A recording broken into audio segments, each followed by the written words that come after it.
Hi, everyone. Welcome to Chatting with Kathy. My name is Kathy Brooks.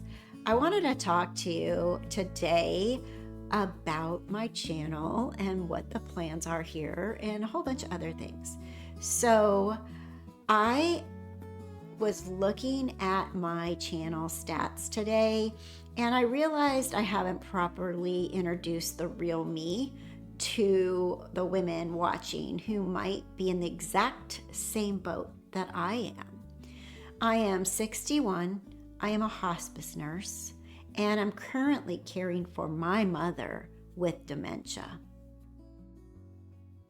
And while I'm watching my own kids navigate adulthood, if you're over 50 and feel like you're taking care of everyone but yourself, this video is for you.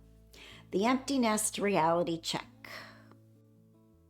I am an empty nester. Yeah, is it quiet?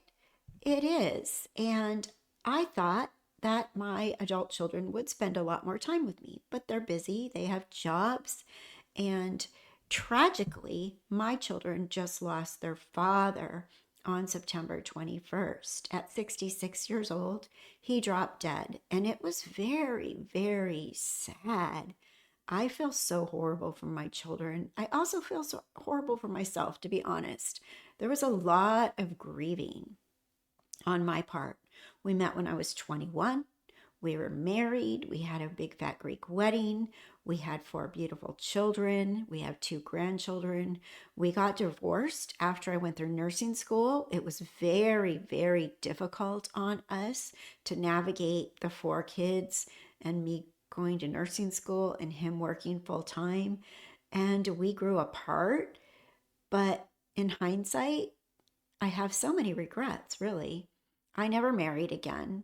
He did once and got divorced. And then he had a long time, 10-year plus relationship, who he was living with at the time. But it's sad when you see that your person, the person you wanted to spend the rest of your life with, actually died.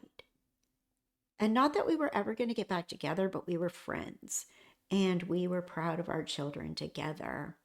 So, there's a lot in me that misses the noise, the children when they were younger. Now, while the house is an empty nest and empty of children, it is full of other responsibilities, which is my mother.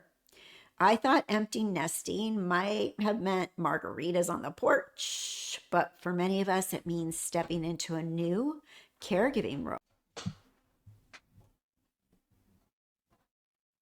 My cat, he has to be in charge of everything. I'm not even kidding you. Now, the cat wanted to leave, right?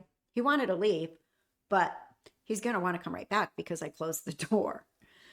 Anyway, let's continue this.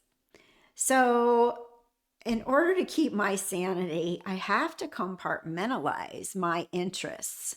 I have 3 YouTube channels, believe it or not. I have one that's called Left Undone, Incomplete Investigations. It's all things true crime. And that is where my analytical nurse brain goes to work. It's a channel that I've had for over 6 years. It has thousands of subscribers, 17,000, I believe, at this moment. And it is quite the community. So if you are interested in anything or all things true crime, please join us over there at Left Undone, Incomplete Investigations. Now, my other channel is my travel blog, channel 2. It's called Beyond the Empty Nest. I love to travel. I was a former flight attendant, and in my years, the last 5-6 years, I've been traveling as much as possible, especially to Greece, which is where my family's from, where my father's from. I have my dual citizenship now. So that is all things travel related. And it's for me when I need to mentally escape. So then I have this third channel, but this is where I just want to be Kathy. No crime, no travel itineraries, just chatting about life. Just chatting about life. For women our age, for people in our empty nester years, for the challenges of balancing the sandwich generation that we're in, for the loneliness we feel now that our children are gone.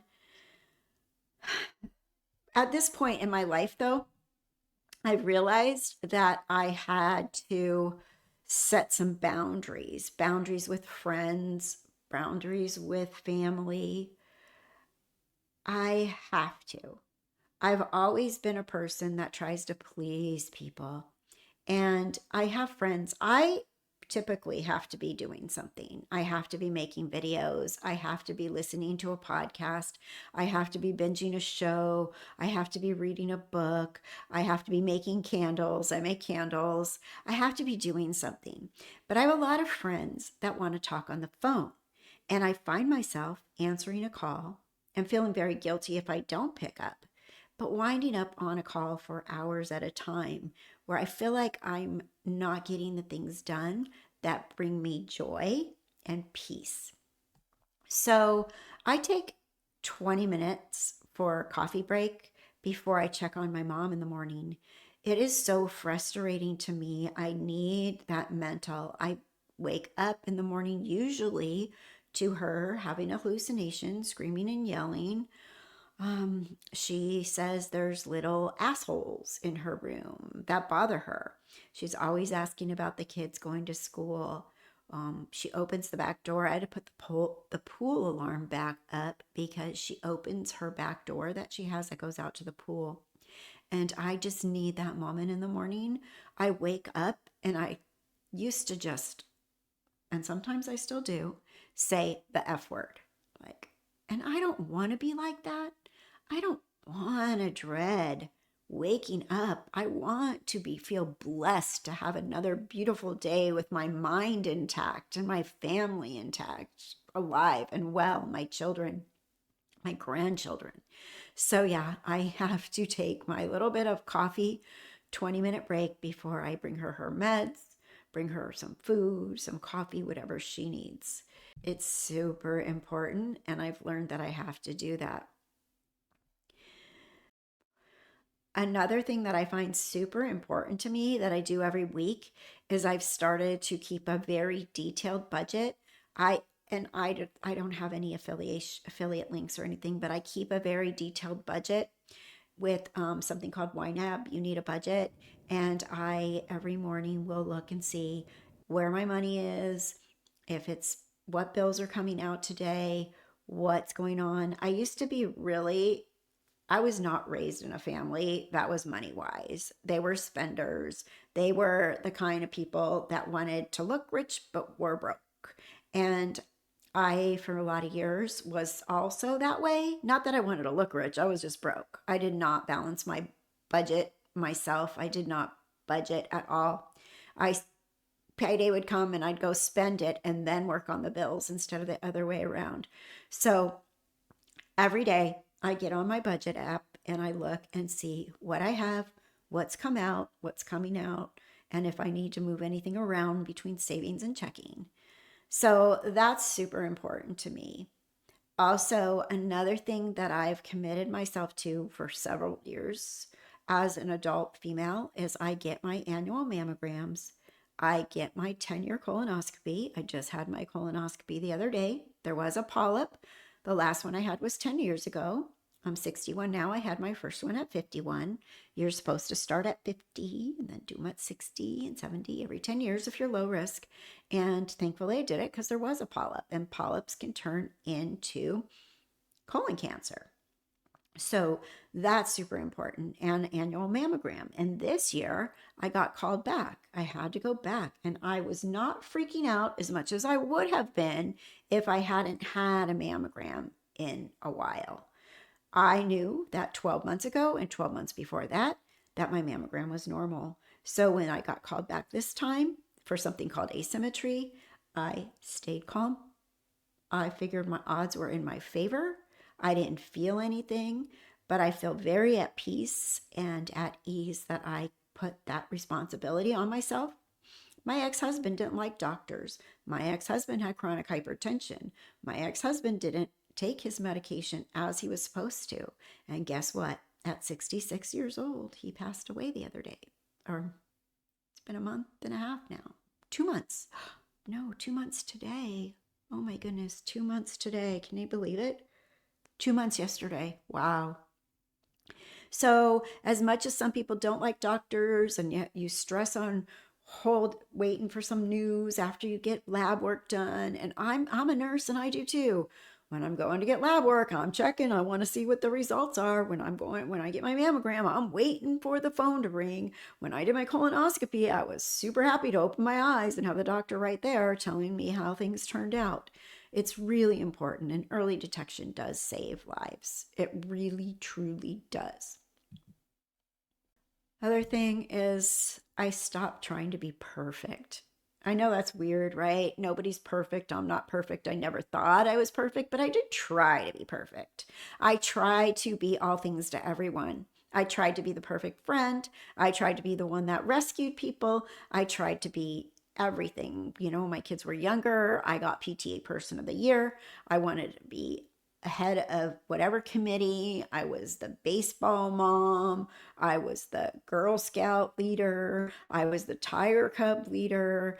And I look back and I realize that a lot of the time that I should have been caring for myself and my marriage, I was so child focused and so focused on being perfect, being the perfect mother of four, being the perfect nursing student. I got straight A's, being the perfect everything, that I realized that I gave up a lot of myself in that time instead of just being me.